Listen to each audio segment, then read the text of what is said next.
وہ لڑکھڑاتے ہوئے قدموں سے کمرے میں داخل ہوا۔ نظر سامنے بیڈ پر گھٹنوں میں سر دیے بیٹھی لڑکی پر پڑی تو اس کی آنکھوں میں چمک آ گئی۔ دروازہ لاک کر کے وہ فوراً اس کی طرف بڑھا اور دھپ سے اس کے قریب جا گرا۔ لڑکی نے فوراً گھٹنوں سے سر اٹھایا۔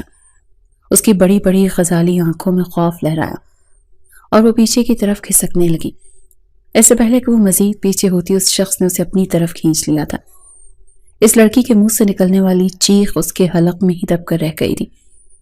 اس شخص کی گرم سانسیں اس کے چہرے کو جھلسا رہی تھی۔ اس پر نشہ مکمل طور پر حاوی ہو چکا تھا۔ اس نسوانی وجود کی طلب اس کے اندر مکمل طور پر بھڑک اٹھتی تھی۔ اپنی باہوں میں پھڑ پھڑاتی اس نازک سی لڑکی کے گرد اس نے اپنی گرفت اور سخت کی اور مکمل طور پر اس پر جھک گیا۔ نیم اندھیرے کمرے میں اس لڑکی کے رونے کی آواز گونج رہی تھی۔ وہ ابراہیم سکندر تھا، منظور سکندر کا بیٹا، جس کا شمار ملک کے معروف بزنس مینز میں ہوتا تھا۔ اس کی بیوی فائزہ منظور سکندر بھی مشہور سرجن تھی۔ ابراہیم سکندر سے چھوٹی ایک بہن ساشا سکندر تھی جو کولمبیا یونیورسٹی میں انجینئرنگ پڑھ رہی تھی۔ باپ کی بے تحاشا دولت اور دی گئی مکمل آزادی نے ابراہیم سکندر کو بگاڑ کر رکھ دیا تھا۔ ہر وہ برائی جو ایلیٹ کلاس کے لڑکے لڑکیوں میں پائی جاتی ہے وہ اس میں موجود تھی۔ کم عمری میں ہی اس نے ڈرنک کرنا اور لڑکیوں سے تعلقات رکھنا شروع کر دیا تھا۔ پھر جوں جوں بڑا ہوتا گیا برائیاں بھی بڑھتی چلی گئیں۔ منصور سکندر اور فائزہ سکندر نے سب کچھ معلوم ہونے کے باوجود اسے کبھی روکا ٹوکا نہیں، کیونکہ وہ اسے اپنی کلاس کی ینگ جنریشن کا شوق اور فیشن سمجھتے تھے۔ ویسے تو ابراہیم سکندر کی فرینڈ لسٹ میں زیادہ تعداد لڑکیوں کی ہی تھی، لیکن ان میں اس کے بچپن کا ایک دوست شافع حیدر تھا جو اس کے سب سے زیادہ قریب تھا۔ شافع اس کی تمام ایکٹیویٹیز سے واقف تھا، اس کا ساتھ بھی دیتا تھا سوائے لڑکیوں کو استعمال کرنے والے کام کے۔ وہ لڑکیوں سے ایک حد تک ہی دوستی رکھتا تھا، اس پر اسے ابراہیم طنزیہ باتوں کا بھی سامنا کرنا پڑتا تھا جسے وہ اگنور کر جاتا تھا۔ شافع بھی اس کی طرح امیر خاندان سے تعلق رکھتا تھا۔ شافع کے والد وکیل تھے، منصور سکندر سے ان کی اچھی دوستی تھی۔ ابراہیم اور شافع ایک دوسرے کے گھر آزادانہ آتے جاتے تھے۔ منصور سکندر کا بزنس دوسرے ممالک میں بھی پھیلا ہوا تھا۔ وہ زیادہ تر ملک سے باہر ہوتے تھے اور اکثر فائزہ سکندر بھی ان کے ساتھ ہوتی تھی۔ جب بھی ان کا امریکہ یا انگلینڈ کا ٹور ہوتا 3-4 مہینے کا لمبا اسٹے ہوتا۔ ویسے تو ماں باپ کی موجودگی میں بھی ابراہیم سکندر کو اپنے مشاغل سر انجام دینے میں کوئی مسئلہ نہیں ہوتا تھا، مگر جب وہ باہر ہوتے تھے تو وہ مکمل طور پر آزاد ہو جاتا تھا۔ بڑے آرام سے بنگلے پر اپنی گرل فرینڈز کو بلا لیتا۔ بنگلے میں کام کرنے والے ملازمین بھی اس کی سرگرمیوں سے واقف تھے۔ پچھلے 1 مہینے سے منصور سکندر اور فائزہ سکندر انگلینڈ میں تھے، اسی لیے پچھلے 3 دنوں سے اس کی نئی گرل فرینڈ نینا اس کے ساتھ رہ رہی تھی۔ دوپہر 12 بجے وہ نینا سو کر اٹھے اور پھر ناشتے کے بعد گھومنے کے لیے نکل گئے۔ شام 7 بجے اس کی واپسی ہوئی کیونکہ رات کو شافی کے گھر پارٹی کا پروگرام تھا، اسی لیے وہ چینج کرنے آیا تھا۔ جیسے ہی وہ گیٹ سے اندر داخل ہوا اس کی نظر اچانک دائیں طرف موجود ملازمین کے کوارٹرز پر پڑی۔ قطار میں بنے کوارٹرز میں سے پہلے نمبر والا کوارٹر جس میں مالی سراج احمد رہائش پذیر تھا۔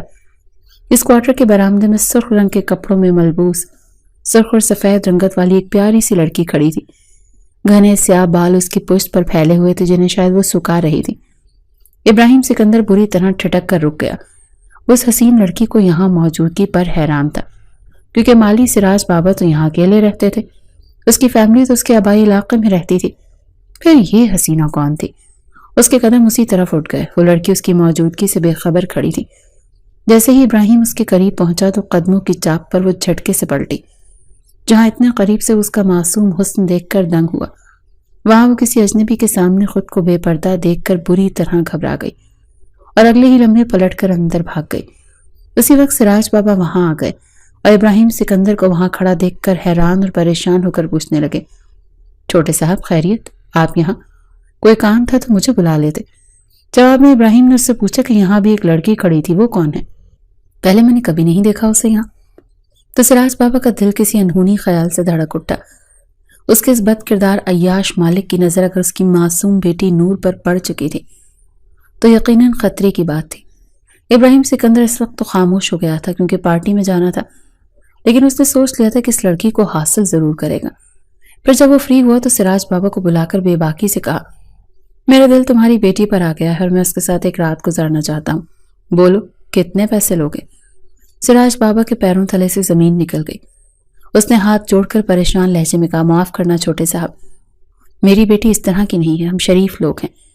جواباً ابراہیم سکندر قہقہہ لگاتے ہوئے اس کی شرافت کا مذاق اڑانے لگا۔ سراج بابا کے بوڑھے چہرے پر آنسو تھے۔ ابراہیم سکندر نے اسے 2 دن کا ٹائم دیتے ہوئے کہا، رقم سوچ کر تیسرے دن اپنی بیٹی کو میرے حوالے کر دینا۔ وہ رونے اور گڑ گڑانے لگا، مگر ابراہیم سکندر نے اسے وہاں سے نکال دیا۔ ساتھ ہی گیٹ پر سیکورٹی سخت کر دی کہ مبادا وہ اپنی بیٹی کو لے کر بھاگ ہی نہ جائے۔ شافع کو پتہ چلا تو پہلی مرتبہ اس نے ابراہیم کو سمجھانے کی کوشش کی۔ تم بہت غلط کر رہے ہو ابراہیم، تمہیں لڑکیوں کی کمی نہیں ہے، اور میں جانتا ہوں کہ تمہارے نزدیک لڑکی کی اہمیت صرف استعمال کرنے کی حد تک ہے، مگر جن لڑکیوں کو تم استعمال کرتے ہو وہ ساری تمہاری اپنی کلاس کی ہیں، جو خوشی خوشی تمہارے پاس آتی ہیں۔ ان کے نزدیک اپنی عزت کی کوئی ویلیو نہیں ہوتی ہوگی، مگر تمام لڑکیاں ایک جیسی نہیں ہوتی، خاص طور پر مڈل کلاس کی شریف لڑکیاں اپنی عزت کی خاطر مر مٹنے تک کو تیار ہو جاتی ہیں۔ اور اب جس لڑکی کی طلب تمہارے اندر بھڑک رہی ہے اسے میں نے دیکھا ہے، شریف پردے دار لڑکی ہے، اس کے ساتھ غلط کرنے کے ارادے سے باز آ جاؤ۔ وہ جو صوفے پر لیٹا دونوں پاؤں ٹیبل پر رکھے سگار کے کش لگا رہا تھا، بد مزہ ہو کر اٹھ بیٹھا۔ شافع کا یہ لمبا چوڑا لیکچر اسے بالکل پسند نہیں آیا تھا۔ تبھی خشک انداز میں بولا، اگر تم میرے دوست ہو تو اس کا مطلب یہ ہرگز نہیں کہ میرے پرسنل معاملات میں ٹانگ اڑاؤ۔ تم جو کچھ کرتے پھرتے ہو میں نے کبھی تمہیں نہیں پوچھا اور نہ ہی تمہارے کسی معاملے میں انٹرفیئر کیا ہے، لہٰذا بہتر ہے کہ میرے پرسنل معاملات سے دور رہو۔ ابراہیم سکندر کے کھردرے لہجے میں کہنے پر شافع کا چہرہ بے عزتی کے احساس سے سرخ ہو گیا۔ تم اچھی طرح جانتے ہو کہ میں لڑکیوں کو کم از کم ٹیشو پیپر کی طرح تو ہرگز استعمال نہیں کرتا، لہٰذا تم یہ تانا تو نہیں دے سکتے کہ میں کچھ غلط کرتا پھر رہا ہوں۔ شافع نے غصہ ضبط کرتے ہوئے کہا، تمہیں میرے ہی نوکر کی بیٹی کے ساتھ اتنی ہمدردی کیوں ہو رہی ہے؟ پہلے تو تم نے کبھی کسی لڑکی پر اس طرح سے اعتراض کرتے مجھے روکنے کی کوشش نہیں کی، تو پھر آج کیوں؟ کہیں تمہارا دل تو نہیں آ گیا اس لڑکی پر؟ ابراہیم کا انداز چھپتا ہوا اور لہجہ مشکوک تھا۔ شافع نے افسوس سے اسے دیکھا، مجھے اسی لیے ہمدردی ہو رہی ہے کیونکہ تمہارے اس ملازم کو تم سے زیادہ جانتا ہوں۔ وہ بے حد شریف انسان ہے اور اس نے ہی مجھ سے منت کی ہے کہ میں اس کی بیٹی کو تم سے بچاؤں۔ یار ابراہیم، تمہیں کس چیز کی کمی ہے؟ ایک سے ایک حسینہ تمہاری دسترس میں ہے، اس بیچاری شریف لڑکی کی عزت خراب کر کے تمہیں کیا ملے گا آخر؟ یا پھر اگر تم اسے حاصل کیے بنا نہیں رہ سکتے تو شادی کر لو۔ اس سے شافع کا لہجہ التجائیہ تھا۔ ابراہیم نے حیرت سے اسے دیکھا اور اگلے اس نے چھت پھاڑ قہقہہ لگایا، کیا تمہارا دماغ خراب ہے؟ میں ابراہیم سکندر، اس ملک کے سب سے رئیس انسان کا بیٹا، اپنے ہی بنگلی کے مالی کی بیٹی سے شادی کروں؟ اس کا انداز تمسخرانہ اور حقارت سے بھرپور تھا۔ شافع نے لب بھینچ کر اسے دیکھا۔